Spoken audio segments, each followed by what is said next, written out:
To, assalamu alaikum wa rahmatullahi wa barakatuh. A kú dédé àsìkò yìí, àsìkò ìwò yìí.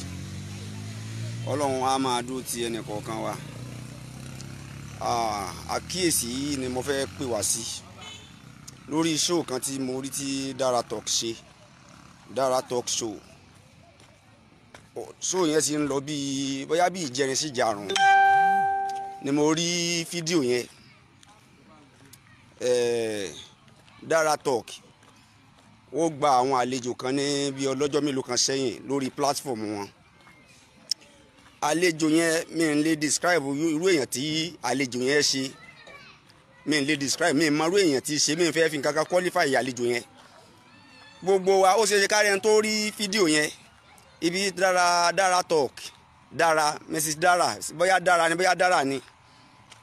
wọ́n interview àlejò yẹn lórí platform wọn. Àlejò yẹn wá ń sọ àwọn ọ̀rọ̀ kan tó tóbi tó ní ìdí ká pe ra wa ṣàkíyèsí sí, torí pé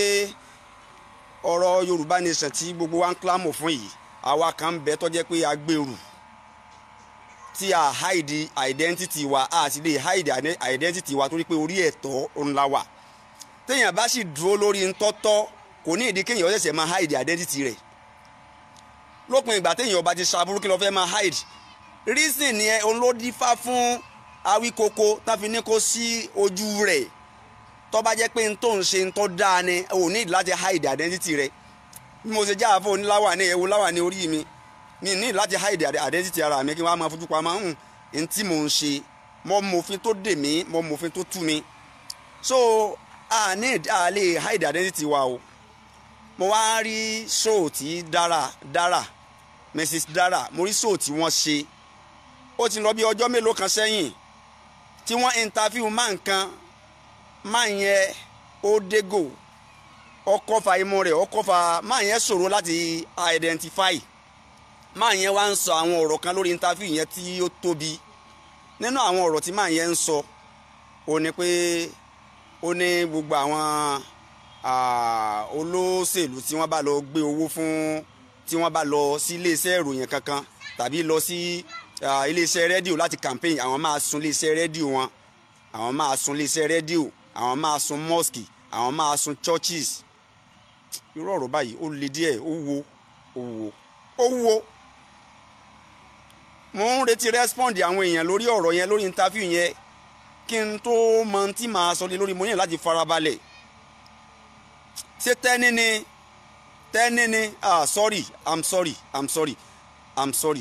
I'm sorry. Ṣé tẹ́ni ó dà pé ọ́nẹ́ tẹ́ni, ẹ dákun ẹ bá mi tẹ̀. Ṣé tẹ́ni ló interview ẹni yẹn ni? Ṣé tẹ́ni ni? Tó bá jẹ́ tẹ́ni ni, ẹ dákun ẹ bá mi kọ́. Ṣé tẹ́ni ọmọ ológo ni? Kí n lè tètè apologize fún Mrs. Dara. Ṣé tẹ́ni ọmọ ológo ni? Ó dà pé ẹ bá mi kọ́. Ṣé tẹ́ni ni? Ẹ ṣeun, àwọn èèyàn ti ń bá mi kọ́. Ẹ ṣeun, ẹ̀sìn yóò dáa fún yín. Tẹ́ni ọmọ ológo yóò dáa fún yín, tẹ́ni ni o. Mrs. Dara, I'm sorry o, I'm very sorry. So tẹ́ni ni, tẹ́ni ọmọ ológo lódodo. Oníkálukú iṣẹ́ tá à ń ṣe yìí a fi ń gbìyànjú kí ìgbésí ayé wa àti gbogbo ìgbésí ayé mẹ̀kúnnù, àwa tá à ń sọ̀rọ̀ yìí a fẹ́ kí ìgbésí ayé wa ó dáa sí. Àwọn tá a sì ń gbẹnu wọn sọ̀rọ̀ náà lélẹ́yìí kí ìgbésí ayé títí wọn náà dáa. I don't have any hidden agenda lórí tí mo ń ṣe yìí o. Èmi personally o, wàláì àkàntó bí láì, èmi personally o, wàláì mi ní any hidden agenda. Mi sì retí nǹkan kankan gẹ́gẹ́ bí ẹ̀bùn látọ̀dọ̀ èèyàn kan lórí tí mo ń ṣe. Àwọn èèyàn ń fún mi ní nǹkan o, àwọn aláàánú tán ń ṣàánú mi, wọ́n sì ń ṣe nítorí Ọlọ́run ni o. Gbogbo ẹni tó sì ń ṣàánú mi, Ọlọ́run máa bá mi ṣàánú tẹ̀yin náà o. Gbogbo ẹ̀yin tẹ́ ń wò mí sọ̀sọ̀, àfa owó dátà rí, àfa àwọn afẹ́lẹ́ ìkún yín lọ́wọ́, àfa afẹ́lẹ́ ìran yín lọ́wọ́. Ọlọ́run yóò máa bá mi dúró tẹni kọ̀ọ̀kan yín o. Mi ní máa mẹ́ńsàn tọrọ ẹ pọ̀, gbogbo àtàwọn táwọn fàdúrà ràn wá lọ́wọ́ tí wọ́n ń pè wá tọ̀sán tòru ẹ pọ̀, àlè máa dákọ̀ yín. Ẹ ń ṣe dáadáa o, everybody ní ń ṣe dáadáa sí mi, wàláhì gbogbo yín lè ń ṣe dáadáa sí mi. Ọlọ́run ò ní dojú tẹ̀yin náà. Tẹ́ni ọmọ ológo lórí ọ̀rọ̀ tí mo ń sọ lọ, wọ́n invite wọ́n bí wọ́n bá ń gbé chair mi ìwà nulẹ̀. Ó ọgbàlejò Kashmon Media mo fẹ́ kẹ́ ẹ gbọ́rọ̀ yìí gbọ́rọ̀ ẹ má ti kó lórí láyìn o mo fẹ́ kẹ́ ẹ listen kẹ́ ẹ gbọ́ ọ̀rọ̀ tí mo fẹ́ sọ yìí. Kashmon ẹ kú múra mólúdí àtọjọ́ bí yọ bá wa láyé á péjú ṣe àwa là ń lọ sí wáàsí lẹ́kọ̀ọ́ lọ́jọ́ Sunday máa lọ sí wáàsí àkórí wáàsí wa ẹ máa pa ìpàdé wa ní online lọ́jọ́ Sunday òun náà ní ìṣọ̀kan ọmọ Odùduwà ẹ gbọ́ wìnrìnwìnrìn ọ̀rọ̀ máa bọ́ Èkó la ti ń lọ sí wáàsí lọ́jọ́ Sunday lọ́dọ̀ Kashmon Media ara àwọn tí wọ́n dúró lórí ọ̀rọ̀ ilẹ̀ Yorùbá ni wọ́n ní kí n wá sọ̀rọ̀ lórí ìṣọ̀kan ilẹ̀ Yorùbá a sọ̀rọ̀ lẹ́kọ̀ọ́ a jẹ́ kí gbogbo àwọn èèyàn mọ ibi tá a tò sí àwọn onídàá ti hide identity rẹ̀ lórí wa yìí identity rẹ̀ lára wa identity rẹ̀ ohun rẹ̀ irùngbọ̀n rẹ̀ so mọ̀kàn ìyá lọ́bẹ̀ yẹn ni Kashmon ẹ máa retí wa lẹ́kọ̀ọ́ à ń bọ̀ wá sí lecture tẹ́ pè wá fún Tẹ́ni ọmọ ológo ó gbé èèyàn kan wá sórí platform ẹ̀ láti interview rẹ̀ n ti ń jábọ́ lẹ́nu ẹni yẹn lórí interview tí wọ́n ń ṣe fún un lórí show tí wọ́n ṣe lọ́jọ́ yẹn ọlágbára o a ní láti máa pera wá sákèsí o tó bá jẹ́ pé lórí ọ̀rọ̀ Yorùbá nation yìí náà ni o a ní láti dẹ́rù bá àwọn èèyàn o ẹni tí ń bẹ ńlẹ̀ yìí is a must ọkọ̀ tó ti sí ni a máa gbà á is a must èmi ìṣẹ̀yẹ tó máa ké lẹ́rùn tí ò ní ké lójò èmi kì í sì ṣe ọ̀dàlẹ̀ èmi kì í ṣàbòsí èèyàn mi ń báyàn ṣàbòsí rí mi ń sì dìtẹ̀ èèyàn lẹ́yìn rí láyé mi ń ní bá wọn ṣe tí màá fi kú my yes is always a yes my no is always a no tí mo bá ti sọ pé mo fẹ́ ṣe nǹkan mo ready láti ṣe tọkàntọkàn gbogbo ohun tọ́lọ́run bá fún mi mo fi máa ṣe nǹkan gbogbo ohun tọ́lọ́run bá fún mi ni mo fi máa ṣe nǹkan èmi kì í ṣe nǹkan tí màá wá tún máa wẹ̀yìn èmi kì í dẹ́sẹ̀ lé nǹkan tàbí dáwọ́ lé nǹkan màá wá tún máa wẹ̀yìn pé àbí kí n má ṣe mọ́ ni láà kì í ṣe mi èmi akéré má ṣe yàn jẹ. so ọ̀rọ̀ tí mo ń sọ lọ interview yẹn ó ní láti wà corrected o a ní láti correct ẹ o mo retí káwọn èèyàn jáde lórí interview tí Tẹ́ni ọmọ ológo tó ṣe fún màá yẹn èmi ọmọ bíi tí màá yẹn ti wá o màá yẹn ń sọ níjọ́ lórí platform yẹn pé ẹni olóṣèlú tó bá ti lọ tí ẹni olóṣèlú tí ó ní àwọn òṣìṣẹ́ àwọn iléeṣẹ́ rédíò tó bá ti gba olóṣèlú kankan láàyè àwọn máa sun iléeṣẹ́ rédíò yẹn àwọn máa sun ẹni iléeṣẹ́ rédíò àwọn máa sun iléeṣẹ́ rédíò yẹn àwọn máa sun ọ̀rọ̀ Yorùbá nation á fi agbára jà á sì fi wisdom jà wisdom ikima là ń pè ní wisdom ikima ọpọlọ làákàyè àti agbára láàfìjà ọ̀nà wo láàgbà lo agbára ọ̀nà wo láàgbà lo wisdom ẹ dákun ẹ má jà create tension àwọn kan ti ń wo movement yìí because it's a movement àwọn kan ti ń wo movement yìí gẹ́gẹ́ bí àwọn tí wọ́n fẹ́ dá ogun lẹ̀ and it's not about war àwọn mò ń rí àwọn wo náà ń tẹ angry face ẹ dákun ẹ máa bá mi tẹ love and light àwọn kan ti ń tẹ angry face yìí o mẹ́ẹ̀mọ́ àwọn èèyàn ẹni bí tó yẹ pé àwọn ò rí nǹkan rí sọ láyé wọn rí àwọn ò rí nǹkan rí tẹ̀ láyé wọn rí àfi angry face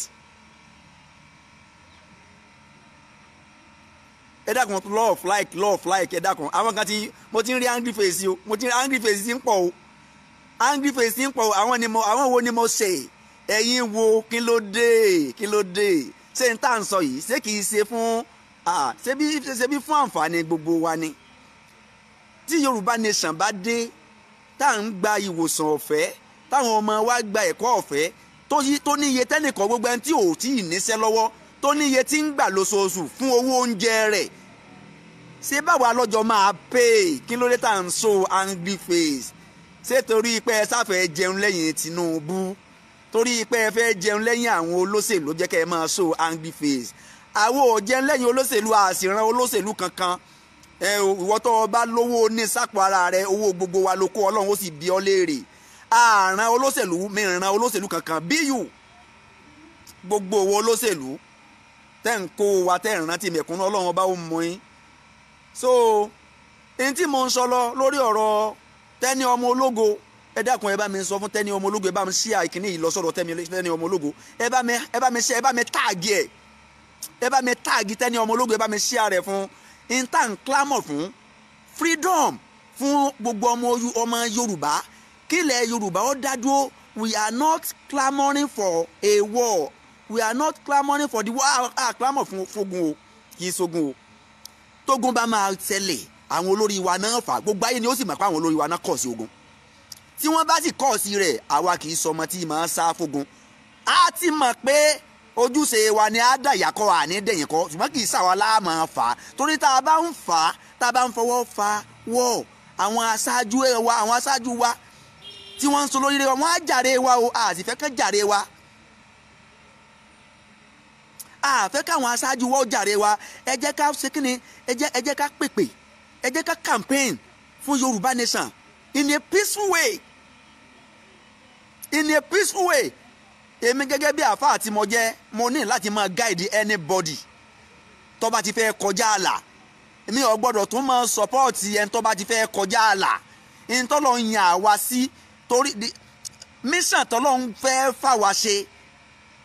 láàrin Yorùbá nation campaign nìyẹn. Ẹni tó bá ti fẹ́ máa kọjá àlà, bóyá fẹ́ máa sọ àwọn ọ̀rọ̀ kan tó tóbi tó lè fẹ́ dá tá à ń ṣe yìí rú, ká máa pẹ̀lú ẹni bẹ́ẹ̀ ṣàkíyèsí. Tenny ọmọ ológo lè mọ̀ pé interview yẹn ó wúwo, interview yẹn wúwo, interview yẹn wúwo, ó wúwo. A ní láti wà kọ́sàn, ká sì wà very very careful. Ẹ bá dàgbọ́n, ẹ bá mi share kìíní yìí dọ́dọ̀ Tenny ọmọ ológo, ẹ sì bá mi táàgì rẹ̀ kó rí, kó lè bá wà very careful. Interview yẹn wúwo púpọ̀, ọ̀rọ̀ yẹn wúwo púpọ̀. Àfẹ́ kẹ́ni kábúrú ọkàn ẹnìkankan nínú gbogbo ẹ tó ń clamor fún Yorùbá nation. Àfẹ́ kábúrú ọkàn ẹnìkankan, tọ́ra àmọ́ pé Yorùbá nation is a must. Yorùbá nation is a must. Ọkọ̀ tó ti ṣí ni Yorùbá nation, ọkọ̀ tó ti ṣí ni tó sì máa dé èbúté ògo, ọkọ̀ tó ti ṣí ni tó máa dé èbúté ògo. Ṣùgbọ́n báwo nínú wa ṣe máa dùn tí wọ́n bá wá ń gbé inú àwọn tá a jọ ń clamor, tá a jọ ń pariwo fún, tá a jọ ń fight, tá a jọ ń sọ̀rọ̀ Yorùbá nation, tán bá arrest èèyàn kan nù wa, a ní wòran. Ìdùnnú èèyàn kan, ìdùnnú gbogbo àwa yòókù ni. Ìbànújẹ́ èèyàn kan, ìbànújẹ́ gbogbo àwa yòókù ni, tá a bá mọ̀. Wa alaikum salam. Gbogbo ẹ̀ tẹ̀ ń sálámà tẹ̀ ń wọlé, wa alaikum salam. Yọ̀ọ̀dà fún yín, gbogbo ẹ̀ tẹ̀ ń tẹ lọ́fà, yọ̀ọ̀dà fún yín. Àní fẹ́ nìkọ̀ọ̀kan yín sàwátì. Gbogbo wọn tó ń tẹ love like tó sì ń share. Gbogbo wọn tó ń share rẹ̀, tó ń tẹ love like, wallahi yọ̀ọ̀dà fún yín. Àní fi ń sàwátì. Ògo yín ò ní wọ mi láéláé, ògo yín ò sì ní bomi lọ pẹ̀lú ògo Ọlọ́run. Sọ́lọ̀ ọ̀ndásán mọ̀ ṣé bí méje ni, sàtí àdàlẹ̀ ṣé bí méje ni, òǹkà ọjọ́ ayé ṣé bí méje ni, mùbínú yàsín ṣé bí méje ni, èmi Kùránì ṣé bí méje ni, kọ́láhùn òwòlá àlùkùránì kiri yín dé kó tó di ijọ́ méje. Gbogbo ẹ̀ tẹ̀ǹtẹ̀ like love tí ẹ tún share rẹ̀, ẹ̀mí yín ó gùn láyé. Ẹ̀yin ló jèrè àwọn ọmọ yín, gbogbo àwọn ọmọ yín wọ́n á di àpèwà wò lórí oore. Tenny ọmọ ológo should be cautioned. Mo ṣe fídíò yìí láti lè pe Tenny ọmọ ológo ṣàkíyèsí. Irú interview yẹn wúwo pọ̀, ó wúwo pọ̀. Ẹ má jẹ́ ká gbérú interview yẹn, ẹ má jẹ́ ká ṣerú ẹ̀ mọ́. Tenny ọmọ ológo, ẹ dákun, ẹ má irú interview yẹn ẹ má ṣe mọ́. Wàhálà yẹn lórí ọ̀rọ̀ Yorùbá nation ó pọ̀ ju kéèyàn kẹ́ wá ṣe nǹkan ẹyọ kan kó wá da gbogbo wàhálà yẹn nù. Àfẹ́ kan rí nǹkan kan káwọn aṣáájú wa, àfẹ́ kan rí nǹkan kan láti fi róòpù gbogbo àwa tá à ń ṣe. Torí tán bá fi róòpù èèyàn kan láti róòpù gbogbo wa, àwọn ò sì ní ságun, à sì ní sọ pé àṣẹ ara àwọn èèyàn sọ̀rọ̀ Yorùbá nation rí o. Rárá, à ń sọ, à sì máa sọ. Torí pé n tá ń sọ, n tí constitution báàkì wa láti sọ ni. I know my right. Mo mòfin tó dé, mo mòfin tó tú mi. Ṣùgbọ́n tá a bá fẹ́ sọ̀rọ̀, ẹ já máa wo tá a máa sọ. Agbára ń bẹ nínú ọ̀rọ̀ sì máa ń wúwo púpọ̀. Tọ́rọ̀ bá ti bọ́ọ̀lẹ̀, àti kó yìí máa le o. Interview yẹn wúwo, máa yẹn ń sọ lórí interview yẹn pé àwọn gbogbo iṣẹ́ àwọn iléeṣẹ́ ìròyìn, gbogbo iléeṣẹ́ rédíò tó bá ti gbọ́ olóṣèlú kankan láyé, àwọn máa sún. Ẹ rí i pé gbogbo iléeṣẹ́ rédíò wọ́n máa di ọ̀tá fún Yorùbá nation. A sì ní ìdí wọn. Èèyàn máa ń wá ọ̀rẹ́ kún ọ̀rẹ́ ni, a kò gbọ́dọ̀ wá ọ̀tákọ̀tá. Lẹ́yìn yẹn, máa yẹn ń sọ lórí pílátífọ́ọ̀mù Tenny ọmọ ológo pé gbogbo churches àwọn máa sun churches why kí la fẹ́ sun churches sí lópin ìgbà tó jẹ́ pé gbogbo àwọn tá a jọ ń clamor fún Yorùbá nation àwọn Christian bẹ́ẹ̀ wọ́n bẹ́ẹ̀ nù wa mùsùlùmí bẹ́ẹ̀ nù wa àwọn onífà bẹ́ẹ̀ nù wa àwọn tó ń ṣe fà bẹ́ẹ̀ nù wa why tá a wá fẹ́ sọ pé a fẹ́ sun churches a fẹ́ sun àwọn máa sun church àwọn máa sun mosque kò dìgbà tá a bá tó sọ̀rọ̀ yìí ká àwọn èèyàn ti ń join team now àwọn èèyàn ti ń join team wà lọ́yàn ti ń join team ó ní iye èèyàn tó pè mí lẹ́ni tílẹ̀ máa yìí pé àáfà ẹ̀dá kan bó lè mo ti fẹ́ link àwọn àdúgbò àwọn náà fẹ́ máa ṣe àwọn fẹ́ máa jẹ́ kí campaign Yorùbá Nation lọ́mbẹ̀ èèyàn tó pè mí lẹ́ni wọ́n lé ní 10 kílẹ̀ tó lẹ́ni kílẹ̀ tó sùn yìí kó tó dì sí èèyàn tó pè mí lẹ́ni èèyàn tó pè mí lẹ́ni campaign lọ ojoojúmọ́ lójú àwọn èèyàn ńlá ọ̀rọ̀ tá à ń sọ yìí gbogbo tá à ń sọ tí kò yí àwọn èèyàn ojoojúmọ́ ní yí àwọn èèyàn ojoojúmọ́ làwọn èèyàn ń kíw ojoojúmọ́ ni wọ́n ń join struggle yìí wáyé táwa tó máa sọ̀rọ̀ tó máa torí pé àwọn kan ti fẹ́ máa lébẹ̀ wá pé gẹ́gẹ́ bí terrorist ni wọ́n fẹ́ dógun lẹ̀ ni wọ́n fẹ́ dá wa ní tá a sì ń clamor fún kì í sọ̀rọ̀ ogun láyé bá jagun a máa pín tí ò ní sí wàhálà kò mú wàhálà dání kì í sọ̀rọ̀ ogun.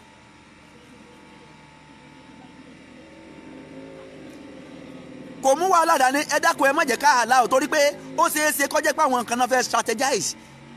láti lo ọ̀nà yẹn tí wọ́n wá fẹ́ gba ọ̀dọ̀ ìkan nínú àwa tí à ń clamor fún freedom tá a sì ń clamor fún ìgbàyé gbádùn mẹ̀kúnnù kó jẹ́ pé àwọn olóṣèlú náà fẹ́ lorú arákùnrin yẹn o tí ń sọ̀rọ̀ yẹn ọ̀rọ̀ yẹn wo ọ̀rọ̀ yẹn lè destabilize gbogbo ohun tá à ń ṣe o gbogbo ohun tẹ́nìkọ̀ọ̀kan wá ní gbogbo ariwo tá à ń pa lórí bó o ní ìgbésí ayé wo ó ṣe dáa bó o nílẹ̀ Yorùbá ó ṣe dáa bó o láà ṣe dá dúró torí pé tá a bá dá dúró làá máa gbádùn ìwà papọ̀ wa pẹ̀lú àwọn ẹ̀yà míì kò mú dùnnú wá fún wa kò mú orí wá fún wa. now àwọn professors wọ́n ti ń join Yorùbá Nation àwọn doctors wọ́n ti ń join Yorùbá Nation àwọn doctors àwọn professors wọ́n ti ń join Yorùbá Nation àwọn èèyàn dáadáa wọ́n ti ń join Yorùbá Nation ṣáàkó ìlọ́wọ́ láwọ̀ a máa sọ ọ̀rọ̀ pé a fẹ́ sun a máa sun church a sun mosque nínú àwọn tí ń clamor tí wọ́n ń pariwo Yorùbá Nation èèyàn kan kọ́ má pè mí láàkó yìí ẹ má pè mí láàkó yìí ẹ dákun èyàn tẹ́ wà lórí platform ẹ má pè mí láàkó yìí nínú àwọn nínú gbogbo àwa tá à ń clamor fún Yorùbá Nation tèmi jẹ́ kan lára wọn èmi nísìnyí àmì Muslim kéèyàn kan wá sọ pé òun ò sun mosque sínú tèmi ó dùn ẹja wò sínú tèmi ó dùn ìwọ náà tó jẹ́ Christian kéèyàn kan wá lòun ó sun church tó ti ń jọ́sìn sínú tiẹ̀ ó dùn àwọn babaláwo náà kéèyàn kan wá sọ pé wọ́n lọ sun ibi tán ti ń pàdé tán ti ń ṣe ìjọ tán ti ń pàdé fún nígbàlẹ̀ fún ìjọsìn wọn sínú wọn ó dùn ẹ dákun ẹ má jẹ́ ká fi ọ̀rọ̀ ẹnu destabilize nǹkan yìí ṣùgbọ́n mo ń wo ohun tí ń ṣẹlẹ̀ yẹn kó má jẹ́ pé strategy àwọn olóṣèlú mi ì tí ì gbà pé kankan báyìí àwọn èèyàn ti ń pè mí mi ì tí ì gbà pé kankan báyìí kó má lọ jásí pé strategy àwọn olóṣèlú náà fẹ́ lo máa yẹn tán wá fẹ́ gba ọ̀dọ̀ àwọn abẹnugan tí wọ́n ń sọ̀rọ̀ Yorùbá Nation tán fẹ́ gbabẹ̀ wọlé ẹjẹ́ àkíyèsára kì í ṣe tẹ́ni ọmọ ológo nìkan ni kó kíyèsára o gbogbo àwa tá à ń sọ̀rọ̀ lórí ọ̀rọ̀ Yorùbá Nation ẹjẹ́ àlọ́ kíyèsára 2023 election is closer is very closer gbogbo ọ̀nà làwọn náà máa gbà strategize àwọn olóṣèlú wa do or die nípò lọ́dọ̀ wọn o do or die kàkà kékun má jẹ́ ṣèṣe àyàfi sáwádànù nípò lọ́dọ̀ wọn o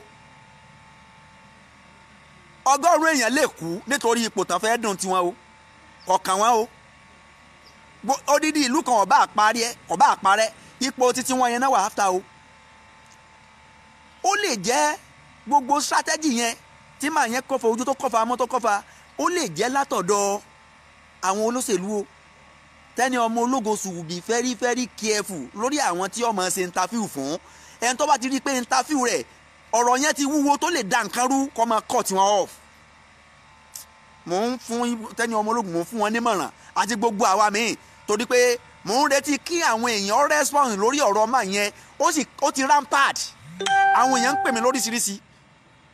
èmi gangan wá retí káwọn èèyàn sọ̀rọ̀ káwọn èèyàn jáde lórí platform ká sọ̀rọ̀ lórí interview tí tẹ́ni ọmọ ológo ṣe fún máa yẹn mo retí káwọn èèyàn jáde ká sọ̀rọ̀ mi wà á rẹ́ nìkan kakọ́ sọ nǹkan kan bóyá ti wá sọ tèmi ò tí ì rí ni o mi rẹ́ nìkan kan tó ti sọ nǹkan kan lórí interview máa yẹn àní wòran tá a bá wòran wọn á believe pé gbogbo àwa tá à ń clamor fún Yorùbá Nation tàbí Yorùbá Nation tá à ń clamor fún gan pé bóyá terrorist la fẹ́ fi dálẹ̀ tàbí jàǹdùkú la fẹ́ fi dálẹ̀ tàbí wàhálà la fẹ́ fi dálẹ̀ and it's not about terrorists. Yorùbá Nation that we are clamoring for is not about terrorists. It's not about conflict. It's not about war. It's about our freedom. It's about our freedom. Ààrẹ wa fẹ́ gba ó fẹ́ ṣe medical check up ó gba abroad lọ. Kí ló mú wọn mọ́lẹ̀ ìkúìpù àwọn maternity wa àwọn hospitals wa lórílẹ̀‐èdè yìí àwọn gangan mọ̀ pé àwọn òyìnkú ìpọ̀ ẹ̀ wọ́n mọ̀ pé àwọn hospital ti ń bẹ lórílẹ̀‐èdè yìí wọ́n á dá wọn wúlò wọn kì í sọ hospital ọkàn ààrẹ ọ̀balẹ̀ ààrẹ ò ní god ẹ̀mí rẹ̀ ọ̀balẹ̀ láti gba ìtọ́jú ní hospital tí wọ́n operate tó jẹ́ federal hospital state hospital and local hospital kò sí kankan tí wọ́n equip àwọn wa ń lọ ń gba ìtọ́jú lókè òkun ṣé àwa mẹ̀kúnnù lówó táwọn ò fi lọ gbà tọ́jú lókè òkun tára wa ò bá yá gbogbo ohun tó fà á tá a fi ń clamor fún Yorùbá Nation nìyẹn tí a bá pọ̀ because Nigeria is a larger country a ti pọ̀ jù kó ní kálukú ó dúró lọ́tọ̀ọ̀tọ̀ ẹ̀yà kọ̀ọ̀kan ó lè mójútó àwọn èèyàn rẹ̀ that is what I'm saying. Èmi ò ní hidden agenda kankan mi sì ní nǹkan kan lẹ èèyàn kankan ò sì sponsor mi lórí tí mo ṣe èmi ni mo ń sponsor ara mi because I know my rights mi sì ní kọjá ààyè mi èèyàn kankan ò sì ní tì mí lùjọba ìjọba ò sì ní gbé mi lórí ẹ̀tọ́ àfi kọ́ lọ́wọ́ bá dojú ìjọba náà bolẹ̀ wàláhì ojú ọlọ́run ọ̀dọ́ ìjọba yẹn gbogbo ẹni tó bá gbé mi lórí àìtọ́ gbogbo ẹnikẹ́ni tó bá ń sọ pé òun fẹ́ àrẹ́sì lórí àìtọ́ ẹni yẹn ti ṣetán láti parẹ́ ni wàláhì mo sọ à ń lọ kán lọ kọ́lẹ̀. Iṣẹ́ tọ́lọ́run ọba rán mi ni mò ń jẹ màá sì jẹ àtàyà ọmọlìkì amátì ní eléyìí ó sì ní hun mi kò ní hun mi sì ní kábàámọ̀ lórí ẹ̀. inú mi dùn pẹ̀lú gbogbo àwọn ọmọ Nàìjíríà tán wà láàbúrọ̀d wọ́n lọ protest against ààrẹ wa ọlọ́gbà tọ́jú ní UK kí ni reason ilé ìwòsàn tí wọ́n trace tí ń bẹ ilé ìwòsàn àwọn medical center tó wà ní Nàìjíríà ló yẹ káàrẹ náà ti gbà tọ́jú ibẹ̀ ló yẹ kó ti gbà tọ́jú tó fẹ́ jẹ́ pé lódodo èèyàn dáadáa onídéédé ni wọ́n ẹni eré ni wọ́n fẹ́ràn wa kò yẹ kó travel out kó lóun fẹ́ lọ sí medical check up nílé ìwòsàn mi. èèyàn mélòó ló ti wá látàbúrò tó lòun wá gbà tọ́jú ní Nàìjíríà àwọn aláìlójútì mélòó nínú àwọn tí wọ́n wà láàbúrò kọ́mọ̀ jẹ́jọba gan nínú àwọn tọ́jọ́ mọ́ míálé citizen kọ́wọ́ lòun òun fẹ́ travel wá Nàìjíríà wá láti wá gbà tọ́jú mélòó la rí inú wọn nobody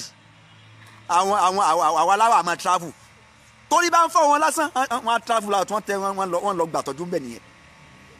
torí pé wọ́n mọ̀ pé gbogbo ilé ìwòsàn táwọn gbé kalẹ̀ fún mẹ̀kọ́nà ilé ìwòsàn tó wà ní Nàìjíríà yìí mẹ̀kọ́nà lóní kì í sì ṣe ilé ìwòsàn mọ́ṣúárì ni wọ́n ti fẹ́ náà fi ṣe fún wa mọ́ṣúárì náà fi ṣe fún wa ibi tí wọ́n máa kó pamọ́ sí ni mọ́ṣúárì ni wọ́n fi ṣe fún wa mọ́ṣúárì gbogbo ẹ̀yin ọmọ Nàìjíríà tẹ́ wà láàbúrò nǹkan ò ní sẹ̀mí yín ẹ̀mí yín ó gùn Ọlọ́run bá yọ̀ bá wa dúró tì yín ní tẹ́sí yẹn dáa púpọ̀ inú mi dùn protest ẹ lọ protest against ààrẹ yẹn gbogbo ìgbà tó bá ti rojú kì í sáré nìkan gbogbo àwọn yòókù náà ni tán bá ti ń wá sáàbùrọ̀lù tán bá ti ń wá gbà tọ́jú tàbí wá ṣe nǹkan kan mí tí ò nítumọ̀ ẹ máa bá wa protest against wọn ẹ máa bá wa sọ̀kòlù wọn àwọn ẹni ibi gbogbo yìí àwọn olórí ibú ẹ̀dá gbogbo báwo la ṣe ní í ṣe pé ṣé wọ́n á máa wà wíwá ṣé ẹ̀yin ní ẹ wo millions of people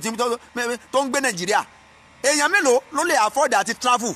sẹ́ńtì òrówó travel out ní ẹ̀wà sọ pé òun fẹ́ travel láti lọ gbà tọ́jú 10,000 lẹ́lòmíì níìdì tó máa fi tọ́jú ara rẹ̀ tí ò rí ó wà ó ń lo àgúnmu nígbà tí òrówó tí ò tọ́jú ara rẹ̀ ó yá yí mágùnmu ẹ̀yin ẹ̀wà ẹ̀ máa wá kó millions of naira ẹ fi wọ bàálù torí pé ẹ fẹ́ lọ ṣe medical check up torí pé ọ fẹ́ lọ wò fún para lásán ó fẹ́ lọ wo ibi tí ọ̀rọ̀ ẹ̀ tiẹ̀ dé wa kó ọmọ Ìdòwú Abigail tá n clamor fún láti ẹjọ́ yìí gbogbo ẹ̀yin aláàánú tẹ̀ ń fi nǹkan ránṣẹ́ sí wa lórí Ìdòwú Abigail a máa lọ sí hospital bọ́yọ̀ la tàbọ̀túnla ara ní Monday torí mo ń lọ sí lecture mo ń lè kó fún lecture lẹ́yìn ọ̀la so Ìdòwú Abigail èlò ló nídìí 550,000 naira lọ́mọ yẹn nídìí just 550,000 naira láwọn òbí rẹ̀ ò rí láti 4 years ago ọdún mẹ́rin ọmọ ọdún méje ààrẹ wa gbé ọfẹ́ ṣe medical check up àwọn kan sì ń bẹ tó yẹ pé n tí ń bẹ lára wọn òun lọ́ máa pa wọ́n tán àwọn dọ́kítọ̀ ti sọ fún wọn pé n tí ń bẹ lára yẹn lọ́ máa pa yín o àfi ká ẹ̀ tètè operate ẹ o wọ́n á ti rówó láti operate ẹ̀. èyàn wa kó wa ẹ wà travel ẹ lẹ́fẹ̀ẹ́ medical check up ẹ bá wa lé wọn ẹ dákun ẹ bá wa lé ààrẹ wa padà lé gbogbo ẹ̀yin tẹ́ lọ ń protest against ní tá ààrẹ wa ṣe inú mi dùn sí o Ọlọ́run yóò bá wa dúró ti gbogbo yín nǹkan yóò ní bàjẹ́ ọ̀rọ̀ Yorùbá nation yìí ọ̀ka àwọn tí ń bẹ ní diaspora ọ̀ka àwọn lára jà wá tá à ń bẹ nílọ because àwọn tí wọ́n wà ní diaspora àwọn rí ń táwa ò rí wọ́n ti káàkiri ayé wọ́n ti rí pé inú prison ní Nàìjíríà àwọn ti tọ́ adùn wò àwa ò tí ì tọ́ adùn wò gbogbo ẹni tó bá wà ní Nàìjíríà tán bí sí Nàìjíríà tó dàgbà Nàìjíríà tí o ti jáde ní kúrò ní country wàhálà yóò ti tọ́ adùn wò ọjọ́ tó o bá tó travel kúrò ní Nàìjíríà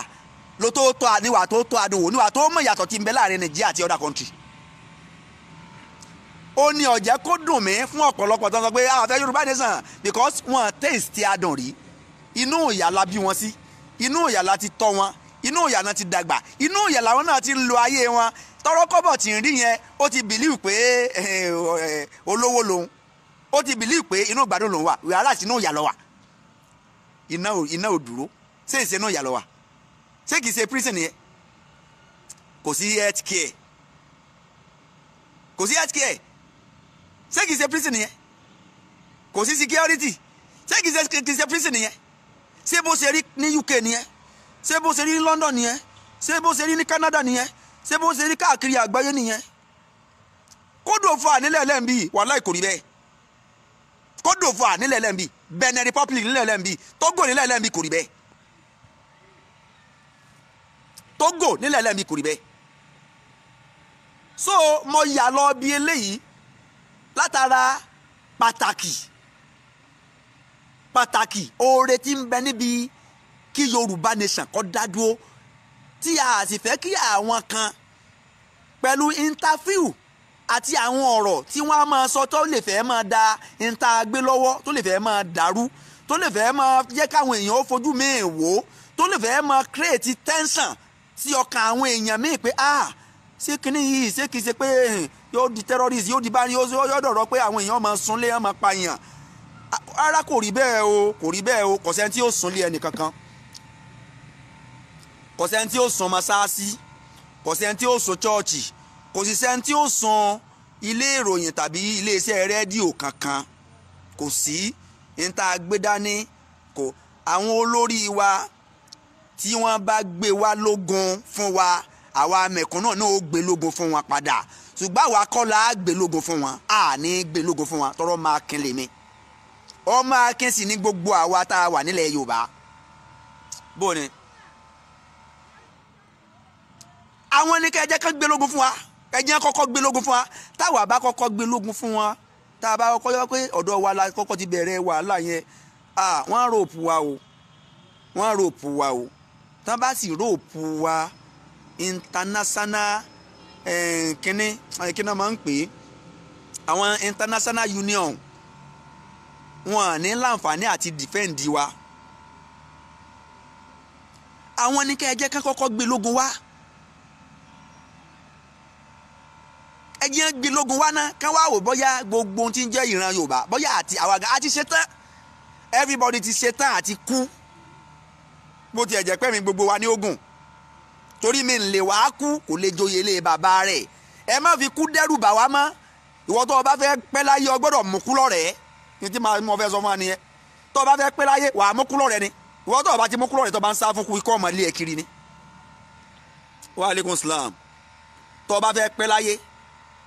lọ kọ kíní tí mo sọ sílẹ̀ tó lọ kọ́lẹ̀ gbogbo ẹni tí bá máa ń sá fún kú láyé yìí ní kú máa ń lé kiri ìwọ tó o bá mú kú lọ́rẹ̀ẹ́ wàláhì ikú ó sì máa ń sá fún ọ kí ni ń ṣe à kí ni ń ṣe wá.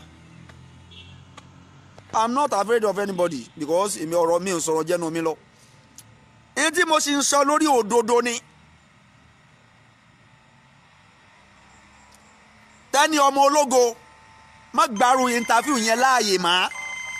má gbàrú interview yẹn láàyè má ọ̀rọ̀ yẹn wúwo púpọ̀. nígbà tá a bá la sun chọ́ọ̀chì tá a bá la sun mọ́sìkì sáà ti dá wàhálà lẹ̀ àwa gangan ti create problem fúnra wa a ti create problem fúnra wa tá a bá la sun church a sun mosque inú àwọn ẹlẹ́sìn ò ní dùn inú èmi gẹ́gẹ́ ò ní dùn ẹ ṣe sun church ẹ ṣe sun mosque ẹ ṣe sun church ẹ fún ní kálukú lẹ̀ pẹ̀lú ẹ̀sìn rẹ̀ tó bá wá jẹ́ pé nǹkan mi ń bẹ lábẹ́ rẹ̀ ẹ jáde ṣùgbọ́n ní Yorùbá nation tá a jọ ń clamor fún kò sí nǹkan kan mi lábẹ́ rẹ̀ ju freedom lọ ju ìgbà yẹn gbádùn lọ kẹ́nì kọ̀ọ̀kan ìwọ tó bá jẹ́ pé mùsùlùmí ni ọ́ wà free láti ṣẹ̀sìn rẹ̀ ìwọ tó bá jẹ́ pé kìrìsìtẹ́nì ni ọ́ kò sẹ́ni tó máa disturb rẹ̀ ìwọ tó bá jẹ́ pé babaláwo ni ọ́ kò sẹ́ni tó máa disturb ń kálukú with constitution ìlú ò ní wà kọ́mọ̀ sí constitution tó máa guide wọn.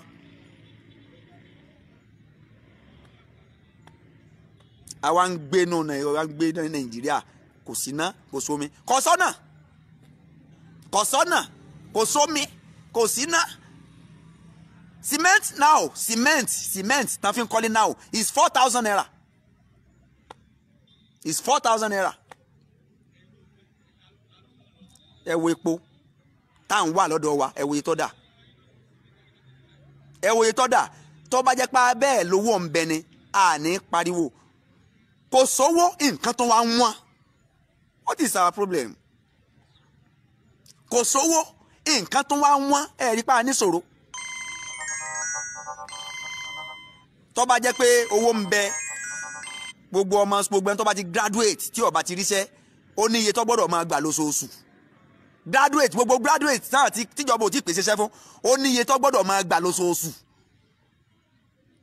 Wàláhì ó ní iye tó gbọ́dọ̀ máa gbà lóṣooṣù. Gbogbo ẹni tó bá tún ti wá rìtáyà gbogbo arúgbó ọrùn ìjọba ló tún máa wá wà àwọn ni wọ́n á máa take care wọn wọ́n á máa fún wọn lóúnjẹ wọ́n á máa fún wọn lómi wọ́n á máa fún wọn níná lọ́fẹ̀ẹ́ tán bá ṣàìsàn àwọn ni wọ́n á take care wọn. Gbogbo ọmọ tó bá ti tó wọ skul ọrùn ìjọba ló wà àwọn ló yẹ kán take care wọn. Gbogbo ẹni tó bá ṣàìsàn ọ̀dọ́ ni ọmọdé ní kankan ìjọba free of charge. Níbo nìyẹn wà o? Gbogbo ohun tá à ń clamor fún nìyẹn gbogbo ohun tá a fẹ́ nìyẹn. A wá rí i pé ṣòro yẹn ọwọ́ wá láti ibi pé ẹ̀yàmẹ̀yà ìwà papọ̀ wa òun ló fà á tó fi rí bẹ́ẹ̀ á ti pọ̀ jù. Pípọ̀ wa yẹn kò jẹ́ kó sí àmójútó fún ẹ̀yà kọ̀ọ̀kan ṣùgbọ́n tá a bá dún kálukú bá dúró lọ́tọ̀ọ̀tọ̀ ẹ̀yà kọ̀ọ̀kan máa mójútó ẹ̀yà rẹ̀.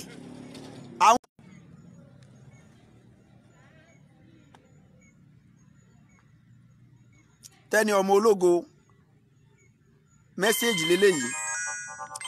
ìmọ̀ràn lélẹ́yìí fún yín tí mo sì fẹ́ kẹ́ ẹ tẹ̀lé ẹ má jẹ́ torí pé àwọn ọ̀pọ̀lọpọ̀ ìpè ni mo ń gbà pé ó dàbí ẹni pé àwọn ológbo ni wọ́n fẹ́ gbé ọ̀rọ̀ Yorùbá Nation rù àwọn fẹ́ sọ Yorùbá Nation wọ́n fẹ́ sọ di state Ògbóni state nǹkan mo wá ń sọ fún àwọn pé kò rí bẹ́ẹ̀ kò sí bá a ṣe máa create state tí ò ní sí constitution sì gbọ́dọ̀ gáìdì gbogbo ohun tí ń jẹ́ ẹ̀sìn tó ń bẹ nínú ẹ̀yà ni constitution máa guide gbogbo state gbogbo ethnics tó ń bẹ nínú ìlú ni. Àwọn ọ̀rọ̀ tí a máa sọ ẹ jẹ́ àmọ́rú àwọn nǹkan tí àwọn àlejò tá a máa gbà lórí platform wa ẹ jẹ́ àmọ́rú àwọn èèyàn tí yóò máa bá wa sọ lórí platform wa ká sì mọ́rú interview tá a máa ṣe fún wọn kó má jẹ́ interview tí àwọn èèyàn ó fi máa work against us because Yorùbá Nation is a goal is a must. Yorùbá Nation is a must and nothing can stop Yorùbá Nation movement. Ṣùgbọ́n ọ̀nà tá a máa gbà báwọn èèyàn sọ̀rọ̀ tá a máa gbà sọ fún àwọn èèyàn ẹ jẹ́ ká wà very very careful ẹ jẹ́ ká wà very very careful ẹ jẹ́ ká wà very careful ká sì lọ tún àníyàn wa sí lórí ọ̀nà tí a máa gbà bá àwọn ènìyàn sọ̀rọ̀ ká jẹ́ káníyàn wa ó dáa torí pé táníyàn ò bá dáa iṣẹ́ ò ní dáa o kódà tí iṣẹ́ ò bá dáa táníyàn bá ti dáa torí iṣẹ́ wàláhì àníyàn tó dáa máa tún ṣẹ́ tí ò dáa sí innamal a'malu binniyat ọ̀rọ̀ ànábì àkọ́kọ́ nìyẹn o tànàbí kọ́kọ́ sọ pé innamal a'malu binniyat àníyàn òun la fi ń ṣiṣẹ́ o subhana rabbika rabbil izzati amma yasifuna wassalamu ala al-mursalin walhamdulillahi rabbil alamin ẹ bá wa like ẹ bá wa love ẹ sì bá wa share rẹ̀ gbogbo ẹni tó bá share fídíò yìí pẹ̀lú ògo Ọlọ́run àwọn ọmọ yẹn wọn jẹyàn láyé àwọn sì di ògo káàkiri àgbáńlá ayé la hawla wala quwwata illa billah ẹ share rẹ̀ ẹ love ẹ like ẹ sì share rẹ̀ gbogbo ẹni tó bá share rẹ̀ pátápátá ọwọ́ tẹ́ fi share yẹn ò ní rọ